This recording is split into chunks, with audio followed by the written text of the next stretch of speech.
Баршаңызға сәлем. Сіздермен бірге Жұлдыз. Каналыма қош келдіңіздер. Бүгін мен сіздермен пигоди рецептімен бөліспекшімін. Сіздер каналға тіркеліп, қоңыраушаны басып кетуді ұмытпаңыздар. Рецептің толық нұсқасы описание бөлімінде бар. Ең алдымен шұңғыл ыдысқа жылы су құямыз. Су ыстық емес, жылы болу керек.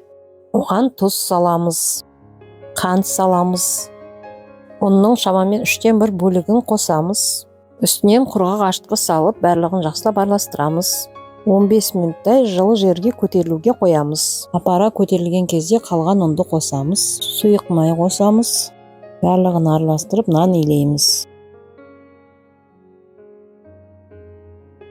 Үстінен сұйық май жағып, жылы жерге көтерілуге қоямыз. Пиязды мантыға турағандай ұсақтап тураймыз.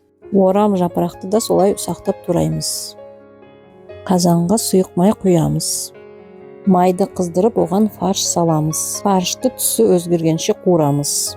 Оның үстіне пиязды салып араластырамыз. Орам жапырақты да салып, тағы да 5 минуттай барлығын бірге қуырамыз. Ашыған қамырды кішкентай бөліктерге бөлеміз. Мен 40 грамдық етіп бөлдім. Осы бөліктерді қолмен домалақтап, тағы да 15 минуттай көтерілуге қойып қоямыз табаққа салып. Салмасына тұз, бұрыш қосып араластырамыз. Қамырды алып саусақтарымызбен жайып, ішіне салмасын саламыз. Екі жағын кезек-кезек жабыстырып түйеміз. Қалаған әдіспен түйуге болады.